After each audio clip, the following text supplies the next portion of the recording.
morning and please welcome back to our channel number 1 happy family। আজকে তোমাদের সঙ্গে একটা ভিন্ন স্বাদের ভিডিও শেয়ার করছি। সেটা অনেক দিন ধরে আমার কালকে বন্ধুকেও বলছিলাম, আমার বান্ধবীকে, যে অনেক দিন ধরে খাসির মাংস খেতে ইচ্ছা করছে, কিন্তু গরমের জন্য করাটা খুব দুষ্কর, কিন্তু ইচ্ছে করছে, সেটাকেও তো বাদ দেওয়া যায় না। তাই আজকে মায়ের কাছে চলে এসে আমি যেভাবে খাসির মাংস তৈরি করি, অনেকেই হয়তো বিভিন্নভাবে করে থাকে, আমি যেভাবে করি আজকে তোমাদের সঙ্গে আমি সেইটাই শেয়ার করছি, যেভাবে আমি করি। তুমি বলবে দিদি, তুমি ব্লগটা দেখার পরে বলবে দিদি তুমি কিভাবে করেছো, সবাই তো তাই করে, কিন্তু সবাই একইভাবে করে, তার মধ্যেও কিছু টেকনিক আলাদা থাকে প্রত্যেকটা মানুষের ক্ষেত্রে। তা আমি আমারটা অ্যাপ্লাই করছি, তবে আমি যেভাবে করেছি তোমরা প্রত্যেকে একবার করে করে দেখো এই রান্নাটা। এইভাবে অবভিয়াসলি বলছি, গ্যারেন্টি সহকারে ভালো তোমাদের লাগতেই হবে, ঠিক আছে? এইভাবে করে দেখো, কিন্তু একটু গরমটা কমুক।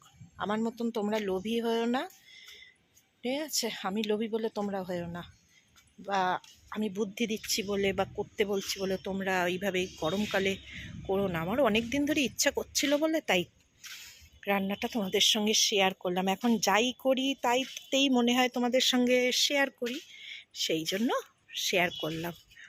চলো সঙ্গে থাকো, পাশে থেকো কিন্তু অবশ্যই। এটা খেয়ে নিয়ে কি করব না করব সেটা হলো সারপ্রাইজ, ঠিক আছে? আগে চাটা খেয়ে নিই, তারপরে কথা হবে। প্রথমে খাসির মাংসগুলোকে আমি যে পদ্ধতিতে খাসির মাংস করি সেইভাবে করছি। প্রথম খাসির মাংসগুলোকে ধুয়ে নিলাম ভালো করে, আর তারপরে একটা কি দুটো সিটি দিয়ে নেব, ঠিক আছে? দিয়ে তারপরে যেভাবে করতে হয় সেইভাবে তোমাদের পুরো প্রসেসটা দেখিয়ে দিচ্ছি। মাংস সিদ্ধ কমপ্লিট, এবার একটা একটা করে এই ডেকচির মধ্যে ঢেলে নেব। আমি যে প্রসেসে করি বারবার বলছি, আমি ওইভাবেই দেখাচ্ছি। আচ্ছা, একটা একটা করে নিয়ে, আচ্ছা এইভাবে পুরোটা তুলে নিলাম। আর এখানে এই স্টকটাকে রেখে দিয়েছি, মাটন স্টকটা। এরপর একে একে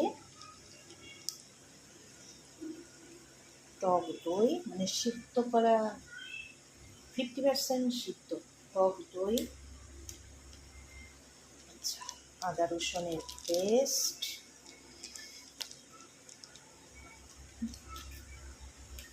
আচ্ছা আদা,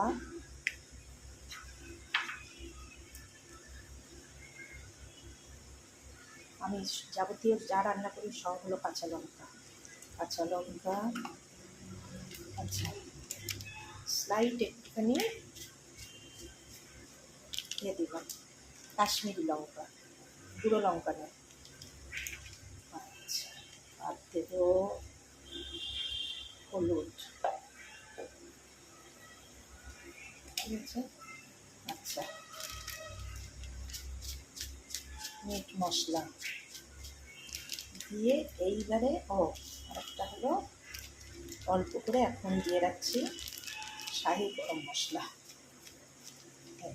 শাহি গরম মশলা করে পুরোটাকে মাখিয়ে নিই। গরম আছে তাহলে মাখিয়ে নিই। চলো, আচ্ছা আরেকটা জিনিস বলা হয়নি, জিরের গুঁড়ো, ঠিক আছে? এই যে মাখিয়ে এইবারে আমি 1 ঘন্টার জন্য চাপা দিয়ে রেখে দিই। আচ্ছা চলো আবার ফিরে আসছি। এখানে মাংসটা ম্যারিনেট করা প্রায় 1 ঘন্টা হয়ে গেছে। এবার একে একে আলুগুলো ভেজে নিই পরপর।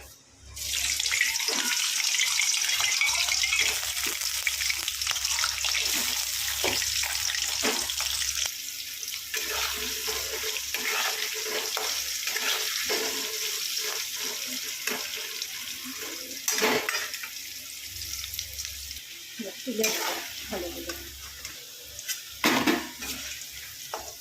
আস্তে করে দিয়ে একে একে দিয়ে দিলাম জিরে ফোড়ন, শুকনো লঙ্কা, এলাচ, দারচিনি, লবঙ্গ, দিয়ে একটু ভাজা ভাজা হলে দিয়ে দেবো পেঁয়াজ কুচি।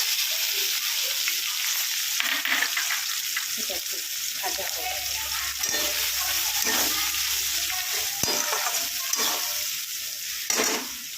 আচ্ছা, এবার দেবো টমেটো কুচি দিয়ে একটু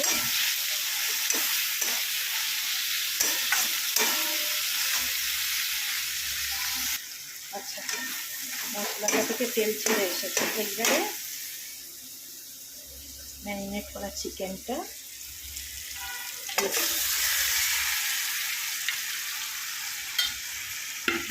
দিয়ে একটু কষিয়ে নিই। এবারে আলু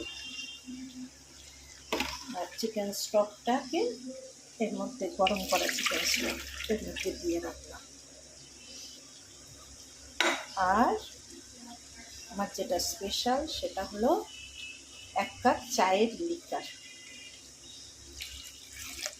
ঠিক আছে, একসঙ্গে মিশিয়ে একটুখানি স্লাইড গরম করে নেব। কমপ্লিট। এইবারে এই স্টকটা দেব,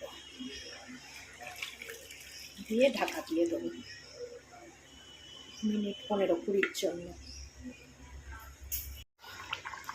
খাসির মাংসের লাল লাল পাতলা ঝোল রেডি। আর করলাম একটু নামাবার আগে শাহি গরম মশলা দেবো, এই যে দাঁড়া দিয়ে দিয়েছি।